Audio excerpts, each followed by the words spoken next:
You're watching Tech Talk in affiliation with Tech for Techs. We're a community that supports independent trade with the help of vendors and distributors. We're live every Thursday at 8 p.m. London time, and we'll be streaming to Facebook and YouTube, Twitter, and Twitch. You can listen to our podcast on Apple Podcasts, Spotify, Amazon, Google, TuneIn, and many more. And now, the moment you've been waiting for, and your host, Philip Griffiths. Hello everyone, welcome to Tech for Tech's Tech Talk, where we help your tech business grow. This is a spotlight episode, data recovery done right with EADR. Please comment in the comment section and let us know where you're viewing from and what company you work for. If you have any thoughts or questions on this topic, please feel free to comment. If you are watching from the Facebook group, please click the link in the chat, which I'll post in a few seconds. Here we go. And that link will allow your name to be displayed. Otherwise, you will be known as Facebook user. And unless you want me to call you Facebook user all the way through the chat, I suggest you click on that link. And again, that's just for the people in the Tech for Tech's Facebook group. If you have any questions, again, please put them in the chat. So let's have a look who we've got in the chat first of all. So I'm guessing you guys can hear us. So we've got a lot of Facebook users by the looks of it. And I can see Cormac, should we say, who's a regular. Hello world, hello evening, and so forth. So, right, let's go on to this. So, first of all, today we are joined by Steve and Alison Cook from EADR. If you would like to introduce yourself, Alison and Steve, just let us know a bit about yourselves, who you are, obviously, and what's your job roles at EADR. Okay, I'm Alison. Hello, hi everybody. Lovely to see you be here for this evening. You've probably spoken to me online or seen me interacting within the group, but I tend to do most of the work with our partners. I also oversee the sort of customer journey, and I do more of the administrative and sales and marketing functions for the business. And Steve? I'm Steve, and I do all the other stuff. That's about it, really. I do all the other stuff. So you do more of the technical stuff, is it? More of the technical stuff, that's right, yeah. Alison does all that sort of side of it, all the admin side of it, and I do all the technical side over here. Right, that should be fine. Well, let's go on to the main topic, or at least before we get there, if you have any thoughts or questions on this topic, please feel free to comment in the comment section. If you're watching from the Facebook group, as I've already said, please click the link in the chat now, otherwise you will be known as a Facebook user, and otherwise, obviously, all your comments will be called, say they're from Facebook user. Right, before we go on to the interview, we've got a short video for you to watch about EADR. So let me put that up first, and then we'll go into the interview. At EADR, we understand how distressing it can be to lose valuable and irreplaceable data. So it could be your child's first steps, wedding pictures, or if you're in business, it could be valuable contractual information or indeed your entire database. We can recover data from all kinds of failed devices, such as a small micro SD card, right through to a multi-bay disk array system. Our background here is in customer service and computer maintenance, and we had a vision of providing a data recovery service that was accessible to everybody. We totally understand what it's like to suffer data loss, whether you're in business or you're a home user. Often clients come to us when they've been told that their data is not recoverable. It might be that it's a mechanical issue, but at EADR we have clean, sterile facilities that mean we can actually work on the internal parts of your hard drive and effect a repair in that way. We use cutting-edge techniques and industry-leading equipment here, which together with our experience means that you stand the best possible chance of getting your data back. It's really easy to get in touch with us. We offer a completely free inspection service regardless of where you live in the UK, and if you're unable to bring the item to us in person, you can request a collection online, you can send an inquiry through our website, or if you prefer, you can just call us for some further information. Our passion is putting you first and reuniting you with your lost data, because recovering your data is what drives us.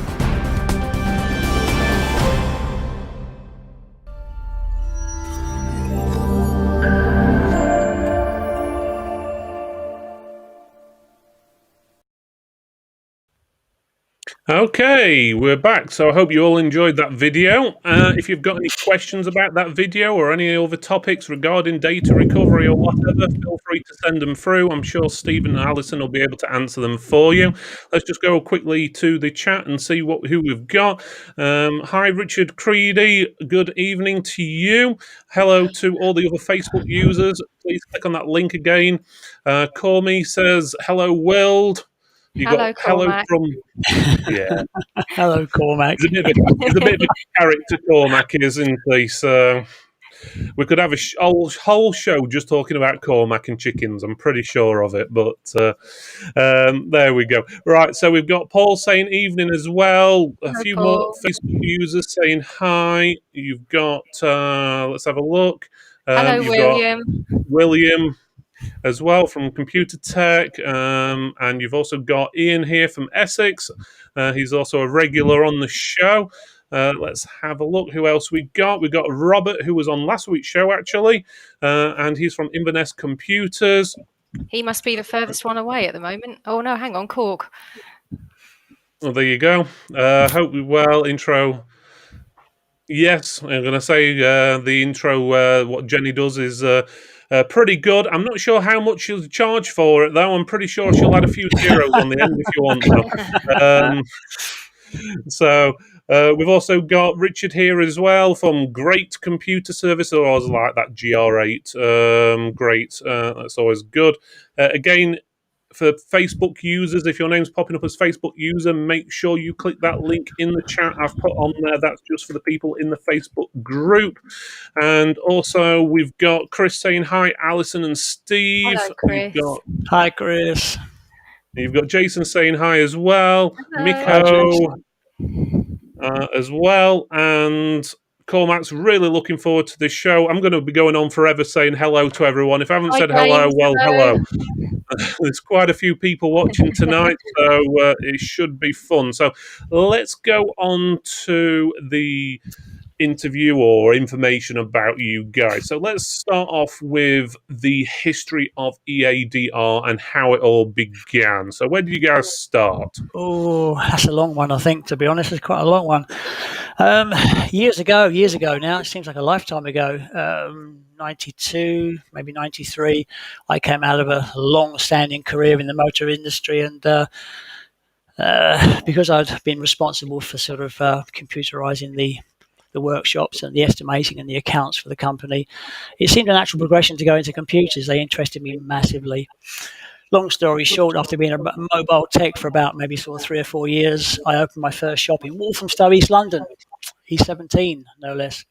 And that was in 98, where we were building the awesome, super fast 486 DX 266 at the time, I think was the cutting edge PC of the time. And really, I suppose my interest peaked when clients started asking for data recovery and drives started failing, as they did in them days quite regularly, and we couldn't get the information back at all.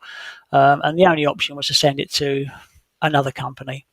And really, after being bitten a couple of times quite badly to sort of save face and keep customers happy, it was something that really got under my sort of piqued my interest, should I say. Well, rolling on a few years, I met Alison, came to Norfolk, and 11 years ago, again working back in the computer industry, I decided to take the plunge, and we took a very big gamble one year and pushed the boat out, bought some kit, and started data recovery. We had a good understanding of data, had a good understanding of how it all worked, and transferring clients' data from one to the other. The missing link really was the fixing of the drives, the accessing of drives that weren't accessible at the time, repairing certain things that maybe sort of should be repairable, but we couldn't do it. So it was purchasing the tools and the equipment and the know-how and the sort of the time spent researching and reading up and whatever else. So yeah, 11 years ago, we pushed the boat out and we sort of bought some kit and we started East Anglian Data Recovery Services, and moved on from there. Really, I mean, the company's been Been going now, as I say, for 11 years, and it's grown steadily year on year. It's not been a meteoric rise, it really hasn't. But then again, we didn't really start out with that ambition. We just wanted to make improvements, and we really wanted to focus on my past experiences with dealing with data recovery companies and what I didn't like about dealing with them and the way they did business at the time. So it was really finding a way around sort of working with you guys on a one-to-one basis, giving you guys what you need, not being afraid to refer to us, not being afraid to say, like, I can't do it, but I know somebody who can. And it's moved on from there, and slowly but surely, Alison being the face of the business. I mean, Ali, she sat on the phone for that first year. She sat on the phone for a good 6 months solid. I kid you not, a good 6 months solid, phoning around computer shops, just making us known to these people, sending out emails, making contacts, working through a database. And it's funny, it really is funny. But I mean, I think it was a couple of years back, we actually had a phone call from somebody who we very first contacted all those years ago. Oh, he says, I found your email, he says, that you sent to me back in 2010, I think it was. And I need data recovery now, he says. What can you do for me? And we struck up a really good partnership with them now. So that's how it's really worked. And Alison's really done a fantastic job of pushing the company forward. Okay, that sounds pretty good, and that's definitely an in-depth answer there for that one. So what sort of products and services do you offer? Obviously, you do data recovery, but a little bit more info than that. That's Alison's domain, that is. So what sort of products and services do you offer then, Alison? What sort of things do you repair? Obviously, hard drives are probably the mainstay of the business. We also do, obviously, flash drive repairs, servers, RAID arrays, right down to the smaller SD cards. But I'd say the lion's share of what we do here is hard drive recoveries and solid state drives, which I know one of the questions is probably going to be, can we recover from solid state drives? I think I saw within the group earlier. I'll let Steve cover that once it comes up a bit later. But yeah, we sort of do the whole scope of things here. Basically anything to do with sort of storage media. So it's sort of an evolving space, isn't it? Because things are always changing, so you're having to learn, I'm guessing, on a daily basis. And the biggest changes that we see, obviously, is the capacities of the drives. I mean, I remember when we first started the business and we were putting data onto external drives for clients to send back, we were buying sort of 250 and 320 gig external drives to send back, and then now the smallest ones that we can typically get hold of are sort of a terabyte, unless you're going on to bigger memory sticks or portable SSDs. And obviously the recovery cases, capacity wise, are getting bigger and bigger regularly, 4, 5, 6, 8 terabyte, 10 terabyte drives coming through. Still, a lot of them are 1 and 2s, but you very rarely get the smaller ones to sort of work with and get back in that way. But yeah, it's the size of the drives is changing sort of all the time, getting bigger. Yeah, I'm guessing that makes it a bit harder as well. Right, so what is the most common faults you see then? Most common faults that we see in here typically, I suppose, there's a couple, I suppose, really. Stiction is one. We get a lot of laptop drives that have been either dropped or they've been knocked or whatever else, or a laptop that's been shut quite energetically. That can cause a few problems. But recently we've been seeing an awful lot of actually, of the Western Digital, sort of My Passport range and whatever else, that are suffering with what we term as a slow to respond issue. It's something that's quite readily got around, but it does cause a lot of tech angst for a couple of reasons, really.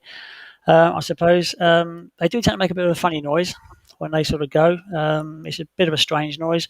It's not necessarily a heads noise. It's just a little bit of a fizzing sort of noise that can sort of ping a little occasionally every now and again. But obviously you've got a USB interface, and that needs to be gotten around. So they are not tricky to do. They just take a little bit longer sometimes, depending, because the fault really isn't always down to a firmware module that's got a problem. That's what causes the problem, but generally it's caused by another problem, i.e. either a weak head or some physical damage somewhere down the line. which causes this particular firmware module to actually sort of fill up or overflow, and the machine just goes, the drive just goes into a slow down mode. You'll plug it in, it will come up, it will go down, it will come up, it will go down. You'll be able to see files, you won't be able to copy them off. I'm pretty sure you've come across them yourself. But it's something we see an awful lot of at the moment. Years ago, it was something with Seagates called a busy bug. That was quite popular, and that was an awful lot of people had Seagates that were spinning up, and they just couldn't see them or couldn't get anything off of them. But yeah, there's a lot of things along those sort of lines. But we are seeing more sort of SSDs fail these days. I think the first wave of maybe SSDs are starting to fail. Who knows? I don't know. But we've seen a lot of SSDs that are failing. Controller faults, again, firmware, translator issues, that sort of thing. They're coming through quite heavily. So yeah, it's a broad spectrum, I suppose, of failures, but they're probably the most common ones, if I'm honest. Okay, that's pretty good. Sorry about me just turning the chat off. You always get an idiot now and again commenting and saying something. So you'd think you'd know what the show was. It said data recovery in the title, and then they ask you a silly question about what the show is, but not in so polite words. So, right, next up question. Are there any jobs in particular what stick out in your mind? Ooh, We can't mention names. We did have one when we had it's probably 6 or 7 years ago now. I think we had a big storm surge on the North Norfolk coast, and a server went for a swim, so we had to rescue that, and Steve worked his magic on that one. It was 2 days under seawater. This machine was underwater for 2 days in seawater, and it came to us. It was a mess, an absolute mess. It took a little bit of TLC, a little bit of working through, but we got there in the end, as we tend to. We tend to try and focus on our efforts on these sort of things. We'll cover how we run the company, I suppose, as we go on. But it was a mess, and we managed to work through it. But we've had drives come to us quite literally with platters in separate envelopes. They've been taken totally apart. Platters are in separate envelopes. The head's in another envelope. The base is in the same. Oh, I've got a donor drive. Here we go. Can't you just stick it in a CD reader and read it? No, it doesn't really work that way. That's the sort of thing you get. We had one actually come from somewhere that actually they took the top off of it and they decided to flush it out with isopropyl before they sent it in to us, which didn't do it any favours, to be honest. But yeah, they're the sort of things that stick in your mind, I suppose. Yeah, I'm going to say, I'm guessing you get quite a few interesting jobs. What I want to know is that one had storm damage in the water and everything. Yeah. Did you actually go out on a lifeboat to go and get it? Or? No. I think after the storm surge, it took about 2 days for everything to sort of calm down, and they could then get into the office and sort of pick it up out of the water and let it to dry out. They pulled the hard drives out of it, they sent them into us, and they started to corrode. Even 2 days under seawater, as soon as it hits the air, it starts to corrode quite badly. So a lot of electronics, all electronics had to be changed. But in the end, it was major strip downs. We had to strip the whole drive down, rechassis them, swap the platters over and everything. So it's quite an in-depth recovery, but they're the ones that sort of stick in your mind because it's like a lot of things, really. Repairs you'll see in computer shops, they can be quite, not mundane, but you get the same thing over and over again, whether it's virus removal or it's just maybe sort of a graphic card, fitting graphic cards, upgrading RAM or whatever else. But these are the ones that stick in your mind because they do interest, they pique your interest, and anything that piques your interest increases your learning curve, so it takes you into places where you don't normally go with, or you've probably never been before with a hard drive or a device. So that's the interesting part of those sort of jobs. And the other reason that they tend to stick with us if there's a backstory, I mean, we deal with emotional people all day, every day, but I've had grown soldiers sitting in here crying because they've lost data, and those jobs stick with you. You have there was a poor guy that had his car stolen that had 3 hard drives in a rucksack that was literally tossed from a window and run over. Yeah. And we got 2 out of the 3 back, I believe. The other one was not recoverable, but those things with the big story behind them tend to sit well with you and remember, just because of the fact that they have more of an emotional pull for the client. And we do get to hear about how much it's affected them to have the data back, and what sort of how upset they are to be losing it in the first place. And that's obviously why they've come to us, because they want to have the best chance possible of getting it back. Yeah, I'm guessing that's quite a rewarding experience when you manage to do it and Yeah, get it it back. always in a is, way. Yeah, it was. I mean, the guy, he did cry twice, didn't he? I think the soldier He cried when he did, came yeah. in, and he cried when he Yeah. picked it up. But yeah, it was just nice to sort of see him smiling at the end. Always good. I noticed That's that is it Melvin Donaldson there tells me that he's once used a packet of frozen peas to get data off a drive and it worked. Well, I'm not surprised. I'm not surprised. I mean, drives are temperature driven. We have drives here. I was talking to Ali about it the other day. We have drives here that come to us, and our post gets here quite early in the morning. And some during the winter, some drives come to us, and the description says, "Oh, it's clicking and banging and making all sorts of wonderful noises," And when we get it here, it's quite cold. It's been in a van or the salt of us all night. It's quite cold. We put them on to whatever we put them onto, and they come up straight away. No problems whatsoever. Absolutely no problems whatsoever. So you turn it off, or you start doing what you've got to do with it. It has to restart itself. Then it starts clicking and banging. It starts going all over the place. It's purely because heat has crept into the equation somewhere. Somewhere along the line, a component's wearing down, it's getting too hot, and it's not doing what it's supposed to do. Your bag of peas will fix it. But your bag of peas isn't a one-trick pony. It's not a one fix for everything. And that's where people get the misconception that, stick it in the freezer. That'll get your data back. Well, it won't. It may do if you're lucky. It may do. It may give you a chance to get onto the drive and get your data from the drive, but it won't fix every single drive that's out there that's got a problem. And that seems to be a common misconception amongst things. When I very first started in data recovery, where people were saying, "Oh, just pop it in the fridge, pop it in the fridge." If I'm honest, I've never popped a hard drive in the fridge. I've let them cool down. We use coolers here to keep drives cool while they're being worked with. And that's just the way we get around these issues. If you don't know what's causing the issue, then you either replace it or you try and keep it at a workable temperature. Yeah, I'm guessing if you put it in a fridge or a freezer as well, you're then also adding moisture to the equation as well. So if you can't recover from it, it can make it even worse for you. You can be, but you can be, yeah. Yeah. Right. So what changes have you seen in the last 10 years or so you have been trading? Changes. Capacity, I suppose, is a big one. Everything's getting larger and getting more sort of technical. Self-encryption drives are coming through now. A lot of things are self-encrypting.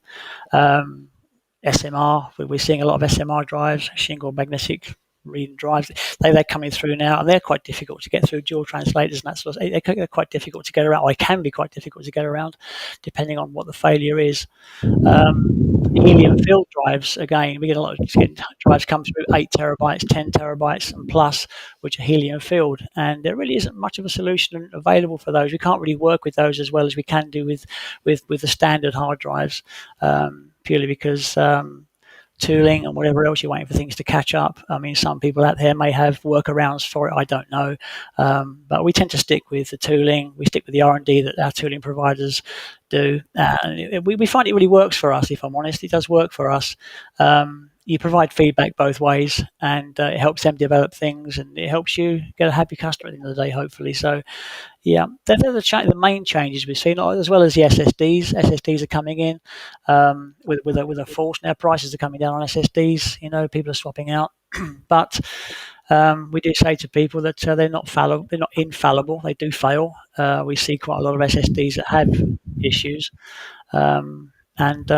yeah, they're the main changes, I suppose. They're the main changes, I suppose. Yeah. Yeah. Okay. So, how easy is it to partner with you guys? Let's just say you're an independent store or whatever, and you've got obviously drives that need repairing. How would people go about actually teaming up with you? What sort of incentives or different ways or options have people got of getting their data recovered?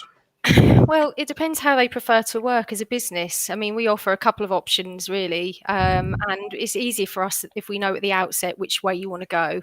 So the first one that we do obviously is a trade pricing. So we don't sort of set people a minimum throughput. We know that hard drive failures can be like buses. So you could get 3 in a week, you could get 3 in the next 3 years. It all depends on obviously how things go for you and what clients you've got walking through the door. But what we do in that basis is we offer a trade price. You are effectively our client because you're giving us the instruction to proceed with the work. So you're the middleman between us and your end user. So that's how that bit works. Now, if you're not keen on doing that, then the other option is to work on the referral basis. And that is so popular because it just takes the heat off you completely. All you need to do is put us in touch with the end user, obviously with their permission, explain a bit about obviously what we do, and I'll take up the reins. I deal with the client from the beginning, qualify them in terms of pricing, sort of get their expectations on a realistic footing as to what's likely to happen when we get their drive, talk them through the process. So they're fairly clued up by the time we get the device, and so the client is responsible for paying their own bill. You haven't got to collect money from them to pay us and all the sort of hassles that go with that. You also haven't got a bit of a he says she says situation where we send you some technical information to relay. We go straight to the client and give them the information they need, and that just works really well for people. They don't have to get bogged down with being the middle person and all the admin that goes alongside that. They could just get on with running their store or being out on the road doing what they do best and what they get paid for, basically. And we just reward them with a commission for doing so at the end instead. I mean, just go on the commission side of things. We do get a lot of IT guys that don't use the referral scheme. They just pass some details on to a client who can't remember really who they dealt with or whatever else. What I will say to you guys is Alison will hunt you down. She will hunt you down and she will make sure you get your commission because she does it all the time. That doesn't surprise me. Right, okay. So just let you guys know, we will go through the questions in the comments in a second. We've got some pre-questions coming on, obviously, Facebook group earlier in the day and yesterday and so forth. We're just going to go through those first. Once we've gone through those, we'll get to the questions like call me telling people to put the hard drives in bags of rice and stuff like that. I'm guessing that's a big no from you guys straight away. So let's go to these preset questions first. What was asked over the last few days. First question was from Peter Whitehouse. He says, do EADR do recovery from PCI Express, NVMe SSDs, or any SSDs for that matter? Yeah, we do. We recover from SSDs, not all SSDs, I have to say, because it's very controller dependent. Working with sort of NVMe SSDs has become a lot easier recently, but they're still bound by controller issues and supported controllers. We tend to sort of have a fair success rate with most SSDs, if I'm honest. A lot of them these days have got encrypting controllers, which just makes the chip off side of things either more difficult or impossible. But we do recover from all of those SSDs that he's mentioned, and we have recovered from all those SSDs that he's mentioned. There we go. Well, one of the questions which I think you've mentioned already is do you recover data from SD cards and other flash devices like USB pens and so forth? Yeah, it's pretty much the same sort of thing, to be honest with you. I mean, the SSDs are larger sort of flash devices. They have the similar or the same memory sort of structures. Yes, microsoldering. I mean, all the USB flash stuff, microsoldering wise, is done in house here. Plus, obviously, the chip off stuff. We do all that stuff in house. So, yes, all that micro SD cards and whatever else. They can be quite time consuming. Pin-out detection can be a problem on some if it's supported, even if it's available. We recover from all those sort of things, yeah. When I say micro SD cards are fiddly enough just to plug them into your camera, let alone repair it. Yeah, well, with micro SD cards, you have to go through the back. If you can't sort of get access to it from the normal sort of gold contacts at the front, we have to say what I say is going through the back door under the flip side of the SD card, if you sort of take a fine, I don't know, a fiberglass pen or some very, very fine abrasive and just take the black lacquer off, you will find a plethora of pins and tracks and whatever else underneath there. And depending on whether the pin out is known, if it's known, happy days. If it isn't known, then it's a bit of a haul. But that's the way, really, the only other way around those. What I will say about those is once they do suffer from, once they do fail at that sort of level, integrity tends to fall off a little bit. Parts of the chip either are inaccessible or they're degraded to a point where sort of reliable recovery isn't sort of possible. But you can generally get something off of them, to be honest. Okay, that sounds pretty good. Do you find it harder to recover from flash media, like obviously the SDs and SSDs, than a traditional hard drive? If you gave me a pile of flash drives that had sort of a chip off work and whatever else, and a pile of hard drives, I'd choose the hard drives every day. If there are flash drives with solder work, replacing controllers, capacitors, diodes, whatever, that's fine. Working out the flash stuff can be quite time consuming. It's not impossible, but it's time consuming. What you tend to find is, unless it's something that's really important to somebody, they don't tend to want to pay for the time that you're going to put into recovering the data from it. So price tends to dictate that sort of route. With the microsoldering works and the sort of the general sort of repair work, there's many ways to skin a rabbit when it comes to sort of repairing flash media. Many ways. A lot of the resoldering or rebuilding or rechipping, whatever else, that side of things is quite sort of quite easier. It's much easier to do, much easier to sort of to undertake. In my opinion, other people may say no, but in my opinion, it's much easier because I'm more of a hands-on sort of person.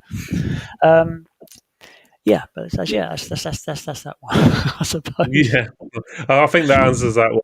Right, next question we got from David is, do you recover the data and dispose of the device, or do you recover the data and transfer it to a different device? Always transfer it to a different device. I mean, the nature of data recovery really is it comes in stages, right? Basically, data recovery is dealt with in stages. Your primary stages are repairing and imaging. They are paramount. Repairing and imaging. You need to be able to get access to the drive. You need to be able to get access to the data, or certain resources for the drive to enable you to get access to the data. Once you've got access to the data, you image. Now, the better quality image you get from the drive, the more success you'll have with your data recovery. It really is that simple. It's no good putting a broken drive that's got issues onto a computer in a caddy that's running a little bit of software that's just going to hammer the drive to death. And then when it gives up, about 2-3 days down the line, because it probably will, you send it in to us. It just makes the job a lot more difficult. It's this that is really the sort of the process. The imaging process is very, very important when it comes to recovering data from these drives. Okay. Next question from Matthew is, I'd be interested in hearing how they recover from different types of RAID, particularly ZFS, when it's beyond its self-healing stage. In particular, how they deal with more proprietary and encrypted file systems. Encrypted file systems. Well, I mean, encrypted file systems. Let's go back with the ZFS side of things and the self-healing. To be honest with you, I have to be totally hands up on it. In 11 years of doing this, I don't think I've ever come across a ZFS file system. Maybe just me. A lot of EXT Linux-based stuff, but I've never seen a ZFS file system. Not really sure about that side of things. I would have to research that. Again, it's one of the R&D side of things, or just getting your head around those sort of things. But RAID, typically, if it's encrypted, then it's going to be a case of either hardware encryption. Hardware encryption can be dealt with at tooling level. If it's password protected, then that's really something that ethics comes into play with, I'm afraid. And just proving ownership isn't always the best way around doing that.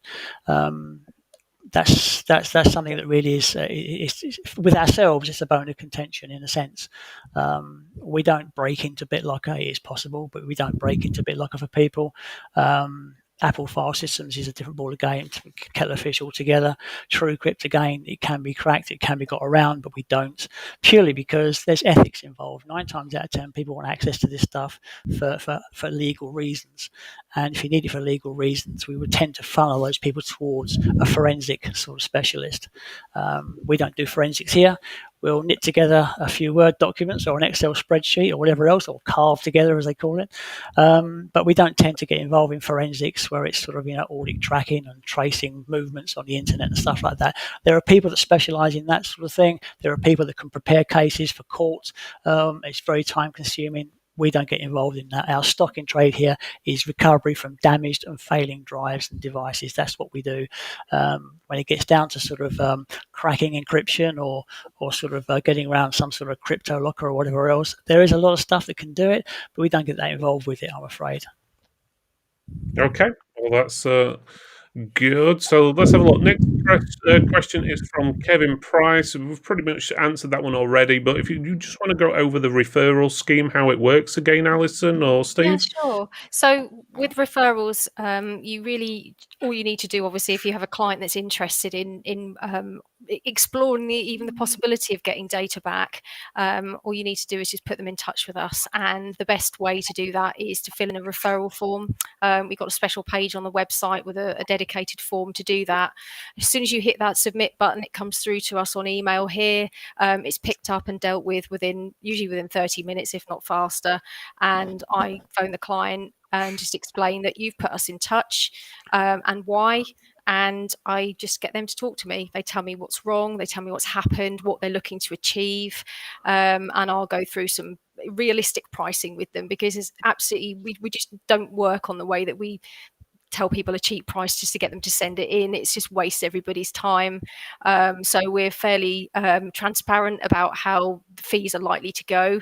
And then we invite them to send it in to us to inspect it. And obviously, once we've done that, we can give them a definite price and they decide what they want to do from there.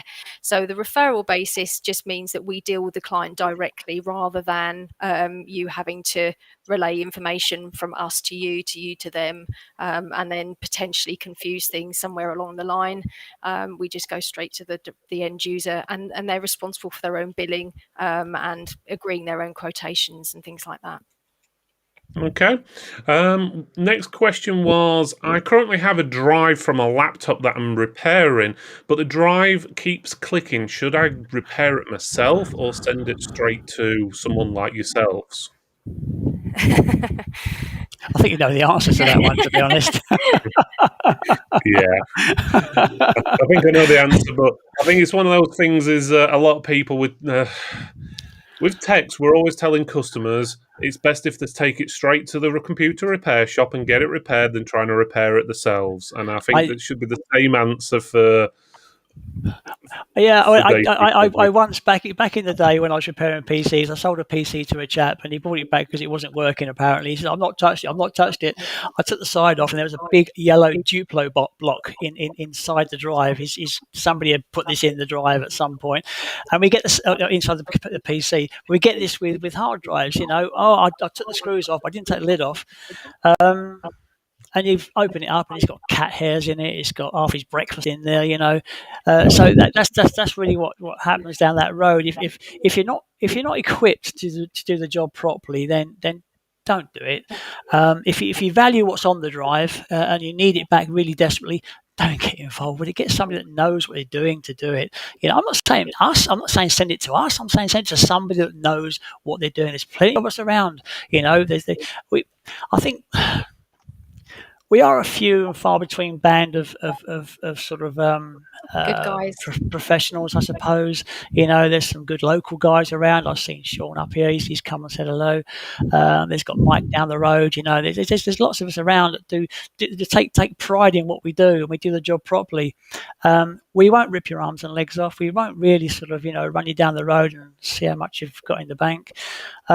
We just literally, from our perspective, we manage your expectation. We give you an idea of what's going to be happening. We give you an idea of costs involved and probability based on what you've told us and based on our experience. 9 times out of 10, we will have a positive result. some way or another. Most drives are multi-platted. You don't have to have every single head working to get data from a drive, or a certain amount of it. You can work with these drives. You can exclude heads. You can do all sorts of things that will actually enable you to get access to the data at some level. You won't get everything back, but you'll get a good portion of it back, or a good percentage of it back. Not everything that clicks is heads. Not everything that clicks is heads. And I've had this conversation with many people. Oh, it's clicking. It sounds like a bag of nails. Drives will make sounds for all sorts of different reasons. Okay, if you dropped it, it's probably going to be heads. But if you started clicking on the side there on its own somewhere along the line, chances are it may not be heads. It may be one head that's a little bit weak, but that doesn't mean we can't get the data without changing the heads. Or with changing the head. So that's where experience comes into this side of things. And if you're gonna sit there with a kitchen knife and open up your drive on your kitchen table, and it's got your wedding pictures on it, it's got your baby's first steps on it, it's got all sorts of important information on it, have a think whether you really want to be doing that. I think the overriding message really is if it's put your client's data first, and we all want to get a good result for them, but we just want to make that as straightforward as possible. And I think probably if you're not sure about what to do, it is best to just send it in. And sometimes a job that you suspect, like Steve says, if it's clicking, you suspect it's heads and the client can't afford it, it might not be as sinister as you think it is, because obviously our tooling and equipment is a little bit different to potentially what you've got there for software-based recovery. So, it's definitely worth a look. And at the end of the day, if the customer is happy to pay the postage, then we're happy to look at it. It costs you nothing to let us have a look at it and give you some sort of an idea of what's going on with it, and that's the short and tall of it, really. It costs you nothing to get it into us, so let us have a look at it. Yeah, so it's worthwhile getting it checked out, really. Into even if you put it in a drawer for 6 months to a year and you can't afford it or whatever else.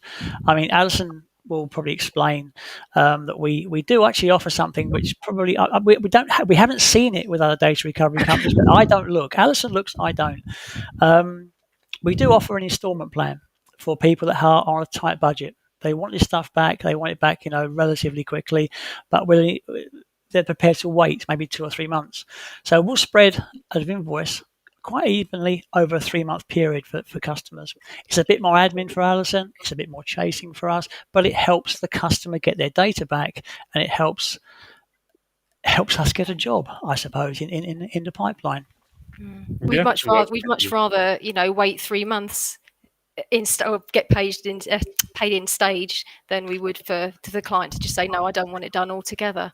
And it's a bit like a layaway, I suppose, as you put it that way, in one of the stores, where they just chunk it off month by month, and on the third and final payment, the data goes back to them, and all is well.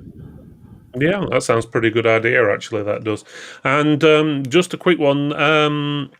Not only do you obviously do repairs for tech companies and stuff like that, and recommend for referral and stuff, you also do standard straight consumer repairs as well, don't you? So if a customer's called you up and so forth, in case any standard consumer is watching, so they know that they don't have to be a tech company to actually send the stuff to you. They can just be at home. Not at all. And the thing is, obviously, when we deal with the end users, we know that they don't have the knowledge that you necessarily do about how hard drives tick, for want of a better word.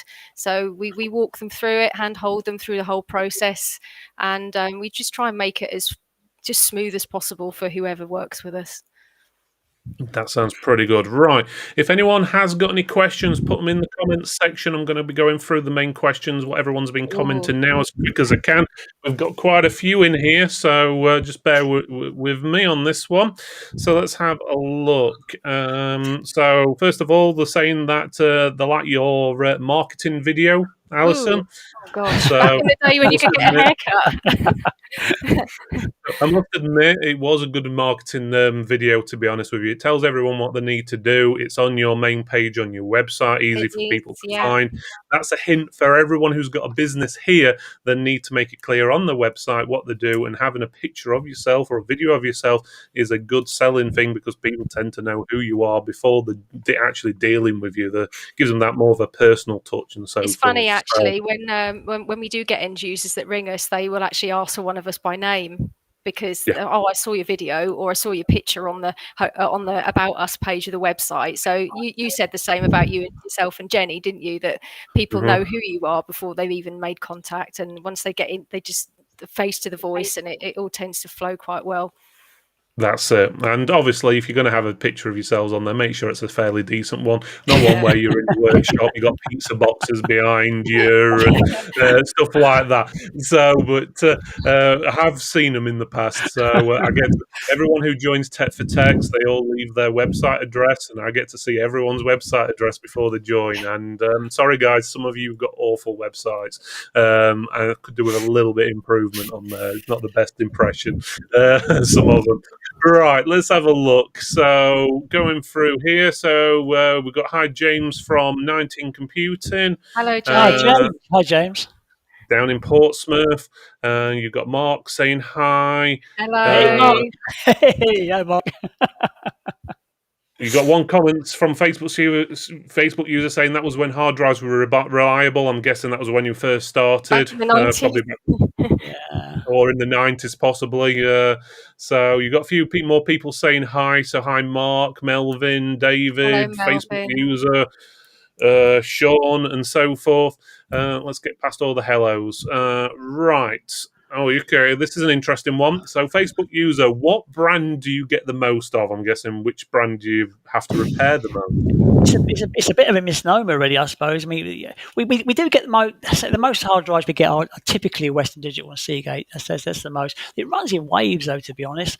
But it tends to run in waves when we have drives that develop certain problems. Like I said before, these Western Digital with the slow to respond issue, and the Seagate with the busy bug and whatever else. They have several sort of firmware revisions and whatever else, and these drives are mass produced. They are sort of churned out to a price point to keep in competition with each other, I suppose.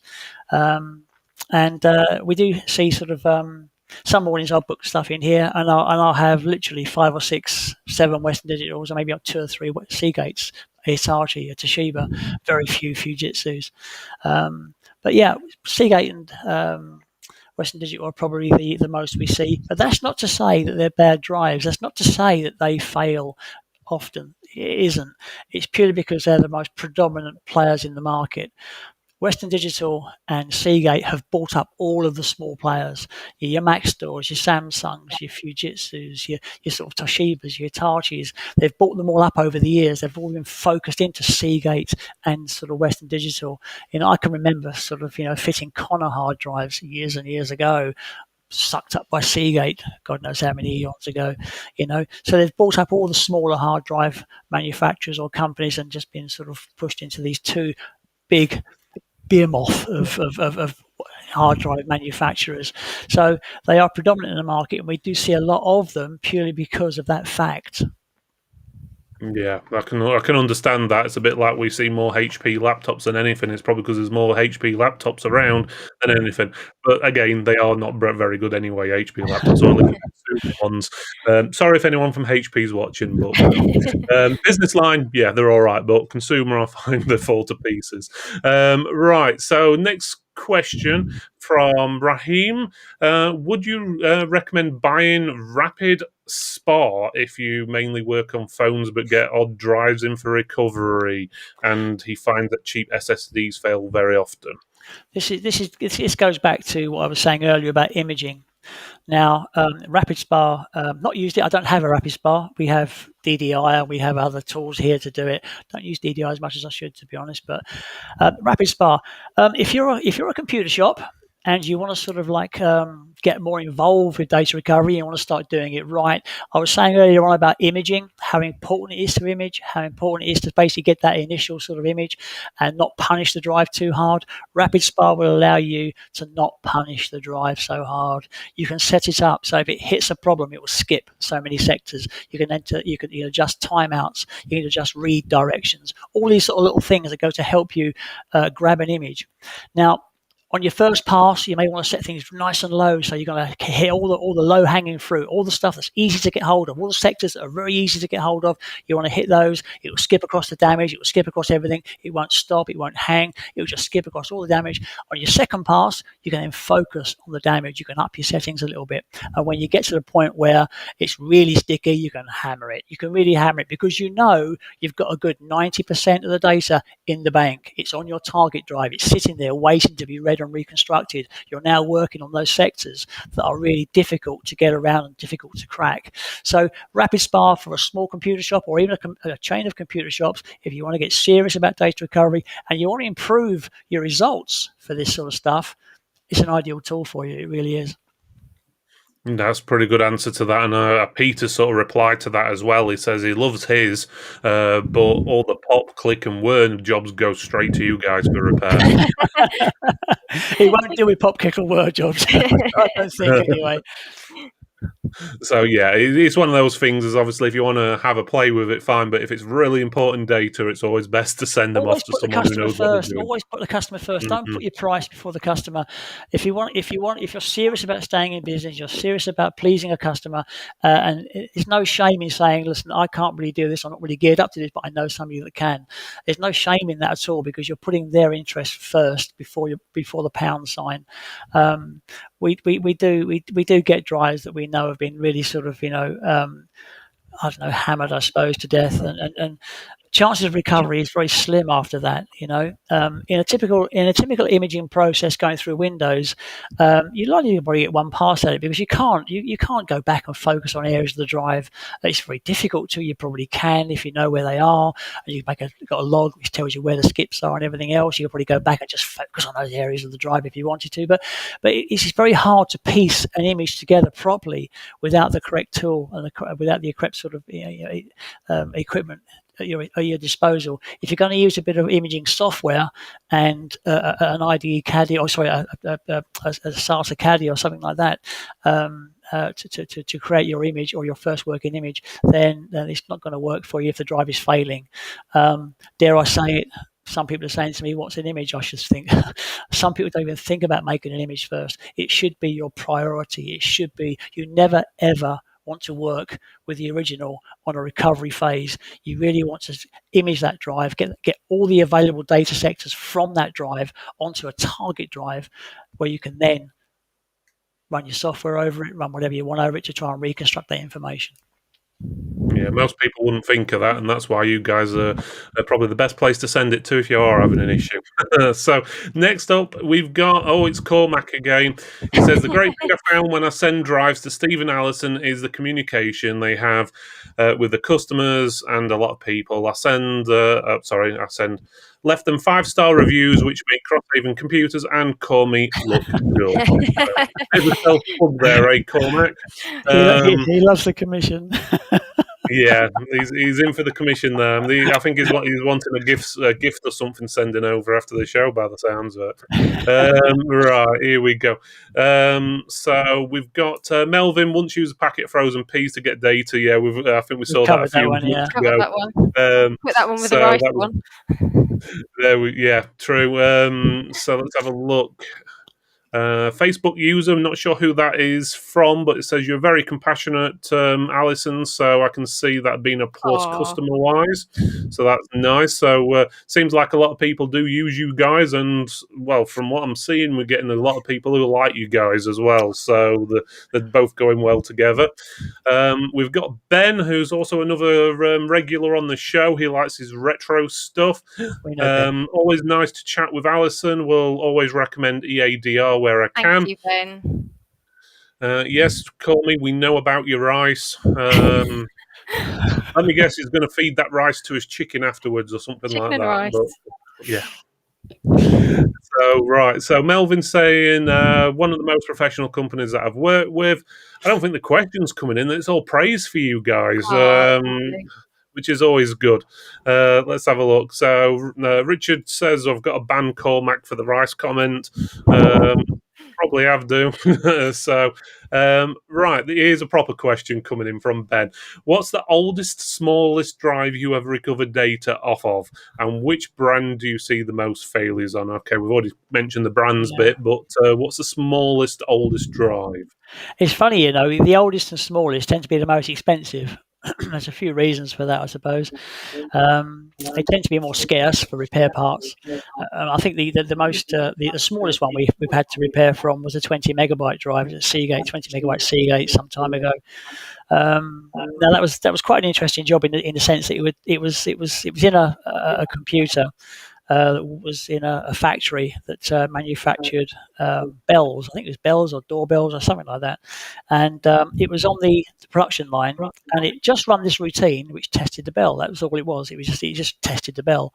It hadn't been serviced for a long time, and the tech went in there, and they sort of let him get inside and service it. And as you do, guys, and I've had this happen myself many times, well, maybe a few times.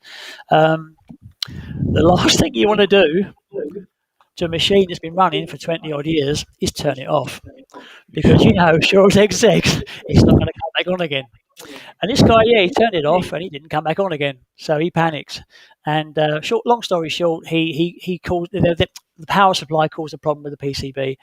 We had Devil's Own job trying to get a drive for this. I think it cost us about 300 quid to get a donor drive for it. In the end, it was one of these obscure sort of 20 megabyte things that was God knows how old. So that's probably the smallest drive that we've recovered from, a hard drive we've recovered from anyway, a 20 megabyte. I think it was a Seagate of some sort. We had a 40 gigabyte one this week, didn't we? That we 20 megabyte drive. Yeah. No, this week we had a small.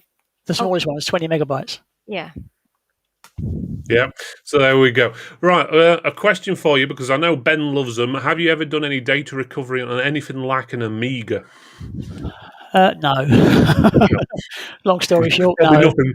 Nothing worth it on them anyway, to be honest with you. But I thought I'd ask it because I know he likes his Amigas. So, right, let's have a look. Next question we got from Jason. If a drive has been erased with White Canyon, is there any chance of recovery?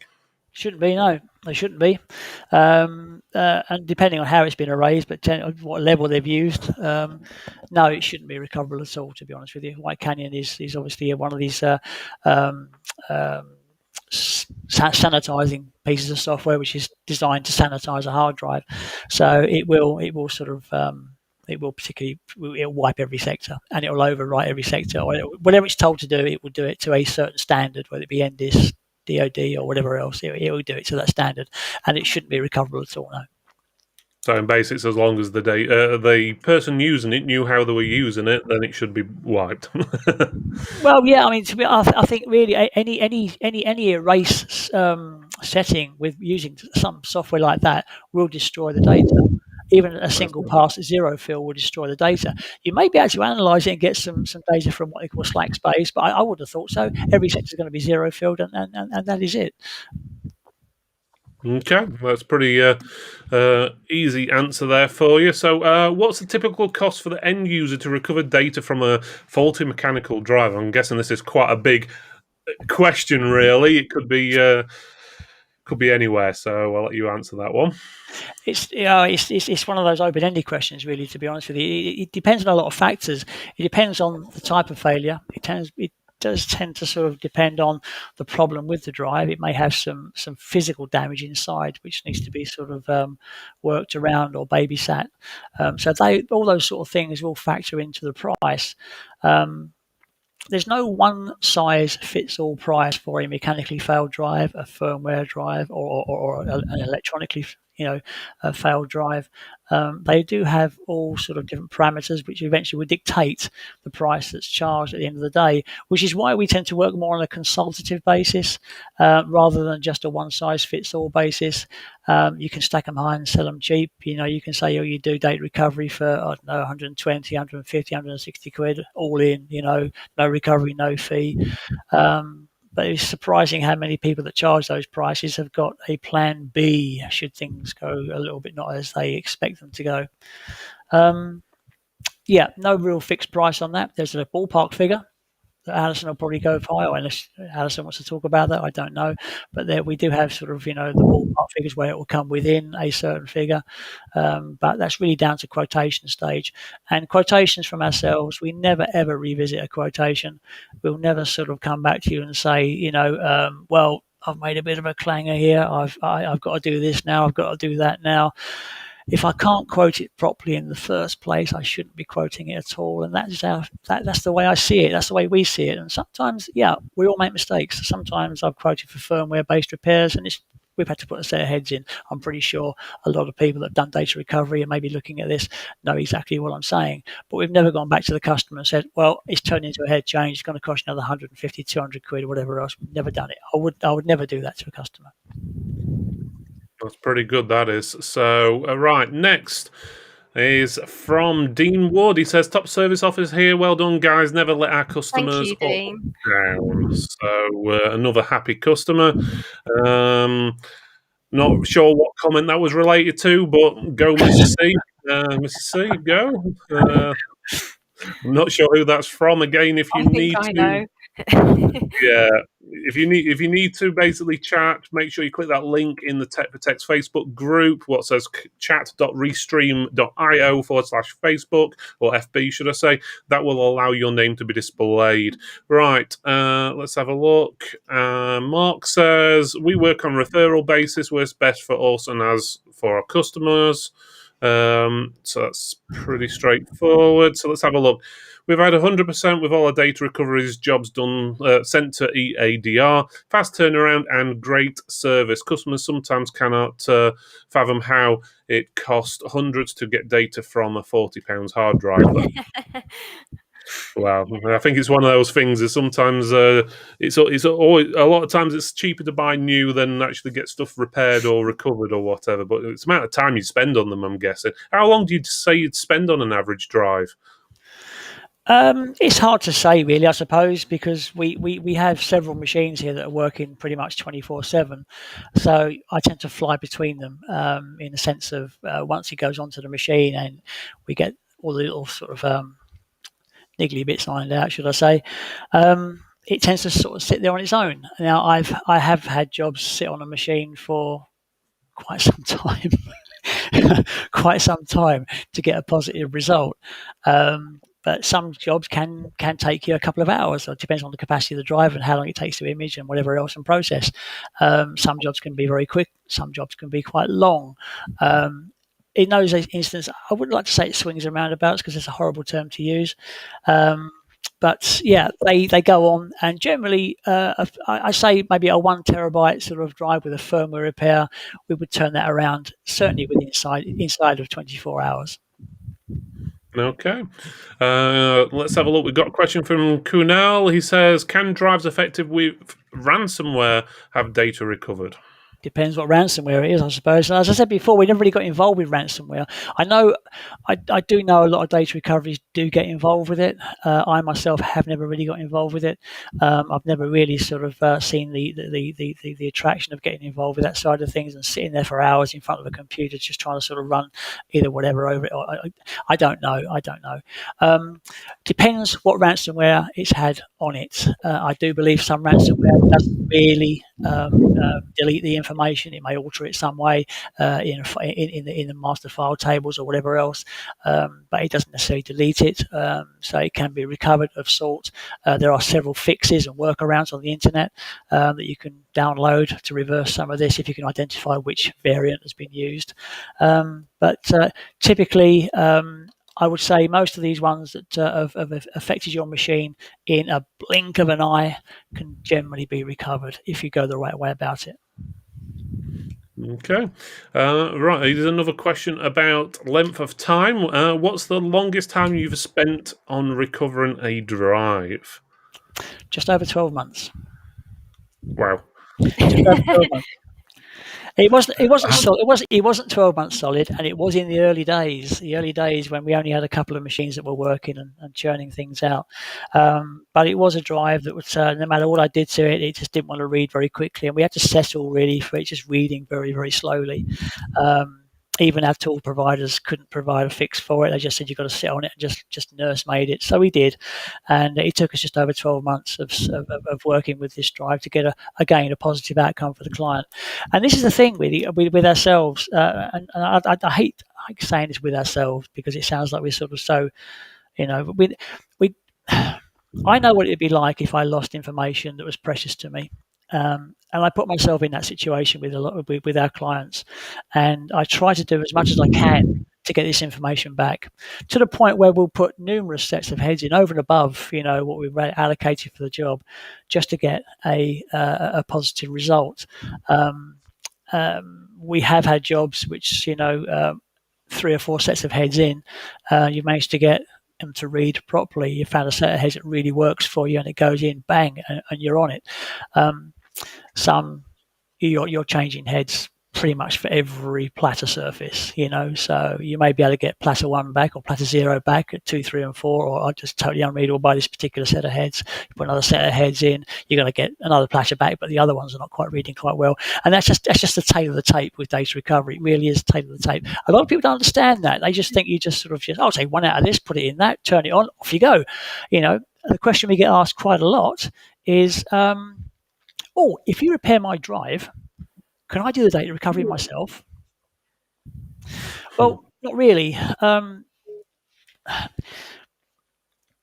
Data recovery at this level often involves modifying or sort of loading certain things into RAM or it often involves manipulation with the tools that we have, so they have to stay powered on in a certain way to be able to access the data. Turn it off, turn it on again, you're not going to get the data. You've got to go through the whole process again, or automate the process. They're perfectly capable of automating it. Automate the process so that every time it does power off, it makes the necessary changes, loads the necessary things up into RAM, and then can carry on doing what it's doing. Repairing a drive, heads or firmware wise, very rarely goes well if you send it back to the client, and I really wouldn't want to do that because I don't think we would get a satisfactory outcome. I would get an angry person phoning me saying, you fixed my drive and now it don't work, sort of scenario.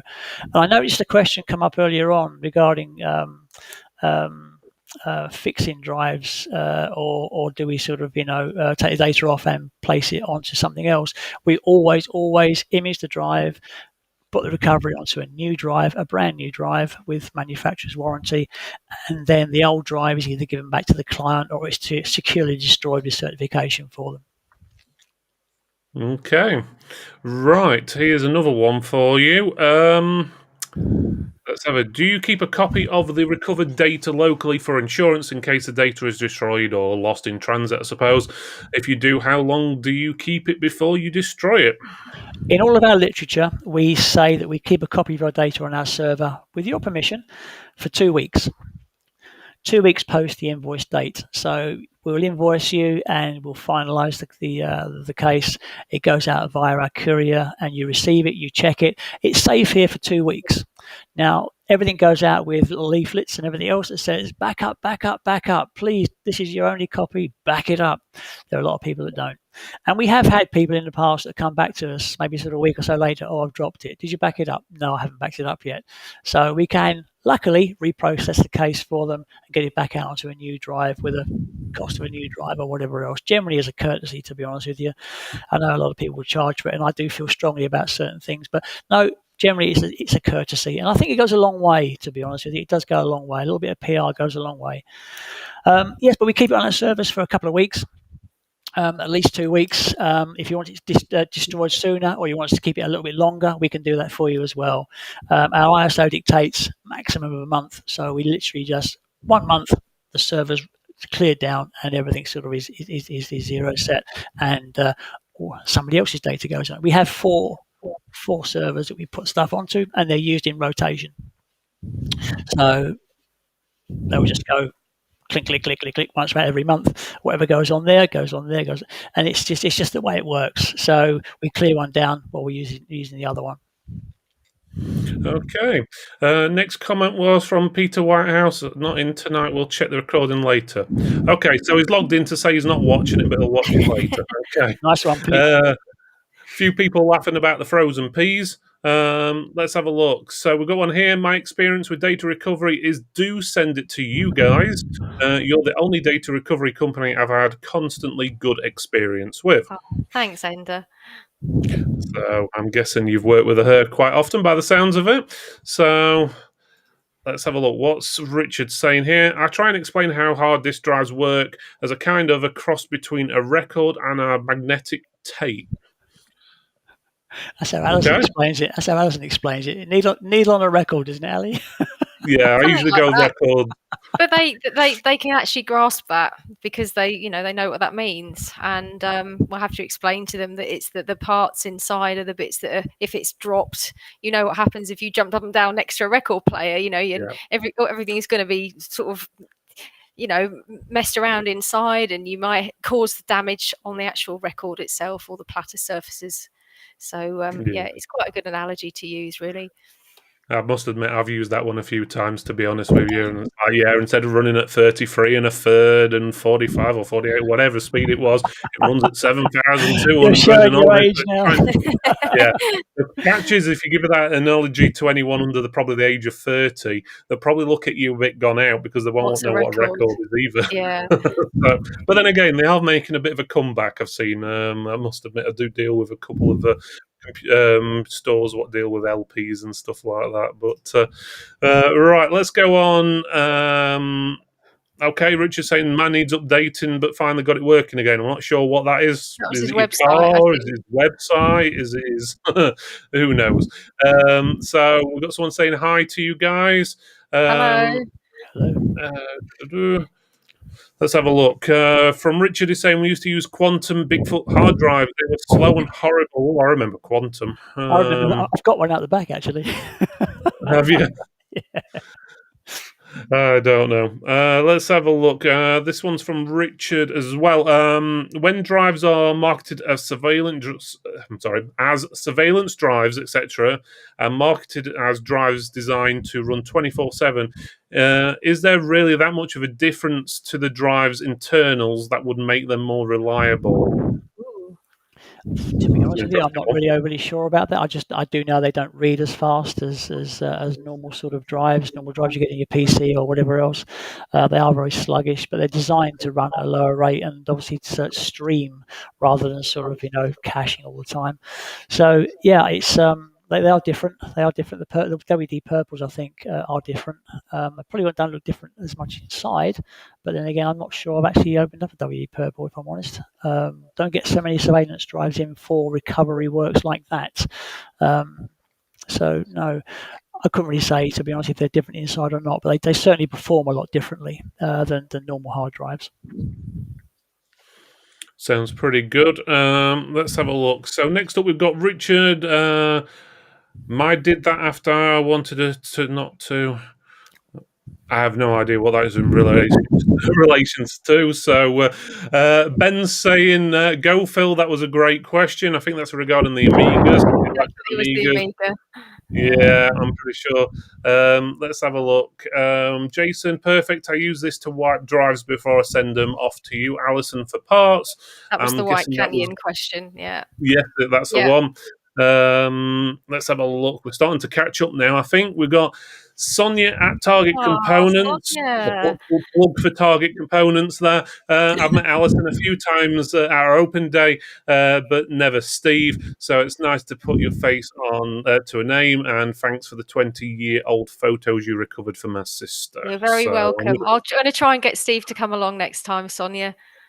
Yeah, you'll have to drag Steve along. It'd be an interesting evening. I think it'd be good on the 70s or 80s night or whatever it is you normally have on the evening. He'd rock a wig, wouldn't he? Come on. Yeah. He doesn't look happy at that comment. All right.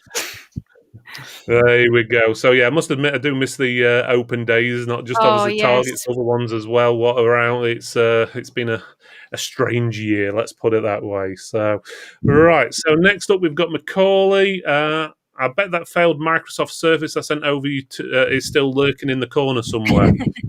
And that's from Macaulay Stevenson. Which one was that one? Was that the last one we had here? Yeah. Yeah, she didn't go ahead with that one. Yeah, okay. So let's have a look.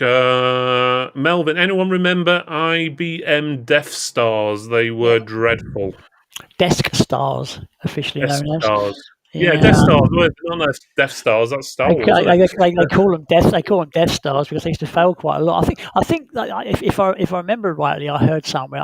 This is probably, I don't know. I just heard it. They failed so badly because I think they started to use glass platters, and they couldn't quite get the bonding for the substrate and the glass right. And I've opened them myself, and you open them up, and you've got literally like almost a clean piece of glass inside, and everything's in the filter. All the dust is in the filter, and it's just not very good at all. I'm pretty sure that's what it is all about. Yeah, I'm going to say Death Star. Right, let's have a look. We've got Dean Wood next. We keep a stripped down drive at our reception desk to show customers inside workings. I must admit that's something we do as well, so they can see what it looks like. So basically, this looks like an LP. You got your arm and everything like that, and so forth. Back to the LP allergy again. Let's have a look. Oh, before we go on to this question, do you guys accept old drives then, like donor drives and so forth? If you obviously if people have got old drives, what they need to obviously dispose of or whatever. We do. Yeah, I mean we'll take them in. Whatever you got, we'll take in. We process them out the back here. What I will say to you guys is that nothing here is ever sold on. It's always used as spares or parts or whatever. They're never sold on to anybody else. If it's a functioning drive, it gets cleared down before it goes into our stock, green stickered, as they say. But yeah, we'll take them in. I know it can cost you guys quite a lot to get rid of them. So, I mean, for the price of a courier, we'll send somebody in to pick them up from you. It's not a problem at all. Okay, that's pretty good. Right, so let's go to Robert's question. He says, good evening all. I'm presuming that means got a drive of EADR at the moment. Amazing communication, really freshing. It's either that or he's gone really religious on us. No. Here we go. So let's have a look. Yes, Richard, there is a bit of a delay, unfortunately. So between when I say something and then you hear it and then it comes back to us, there can be a good, at least a minute delay all round. And then obviously we're playing catch up as well. Yeah. So, right, we're nearly at the end, guys. So if there is any last minute questions, send them through now. Otherwise, well, tough luck. You'll have to ask them in chat and we'll get Alison to answer them, or you can obviously give these guys a call and they'll help you out. Yeah. Ed on YouTube says, hello, Steve and Alison. Great to see you. And you, hello, Phil. Ed. Yeah. And Melvin says it sure is. So just so that's the delay. So what we'll find is let's have a look. If there's any more questions to come in, send them now. Be really quick about it. I'll just go around to Alison and Steve. Is there anything you would like to add on before we finish the show? No, I don't think so. It's just, thanks for having us as part of the community. It is really lovely to sort of interact with you all. We just want to make this as smooth a sort of deal as we can for you and help you to grow your businesses. Not only do we do obviously the referral side and we look after your clients in that way, we also try and refer work back to you. So if we're not if we have services that the client asks for, we'll put them out geographically or best fit, really. So we do often bounce back work to you guys as well. And it's just great to be connected with you all. So thanks for all your support and for helping us do what we do. Well, I'm glad we're able to help out everyone. It's always nice to see the compliments and so forth. So obviously, Tech for Techs, as most of you know, if you don't already, is basically a community for all techs, vendors, distributors, businesses like EADR and so forth to work together and improve themselves and grow together. So if you would like to join Tech for Techs, I'll give you a bit more information at the end if you're not already a member. I've got one or two people just logging in now saying, great show, thanks, sorry I'm late, and so forth. But otherwise, it seems like we've finished with the questions. So I would like to thank Alison and Steve for joining us today. Thanks If for you having are me. an Thanks for having us. That's no problem. I'm glad you actually joined us. I hope your nerves weren't too bad. No, it disappeared fairly quickly. Yeah, it's not too bad on a live show, in all honesty.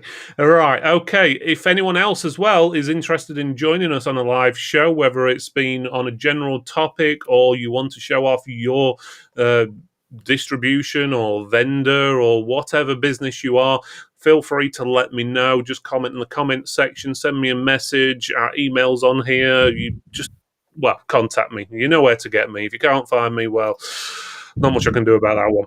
Right, so as I said, I'd like to thank Alison and Steve for joining. If you are an independent trader, store owner, MSP, tech, vendor, distributor, you can find out more information about Tech for Techs at techfortechs.co.uk/join. And you can actually see that address on the screen there. Join over 1,150 members just like you that can give you free business or tech advice. And did I say it's totally free to join with no membership costs to you? But bear in mind, when you do click that link and you press join, please answer the questions, because if you don't put your web address in, you don't put your company name in, we're not going to let you in. We only let around about 10% of applicants into the group because they do not fill the questions in. So please fill the questions in, otherwise you will get turned down. Again, thanks for watching and thanks for supporting local independent businesses. Good night, everyone.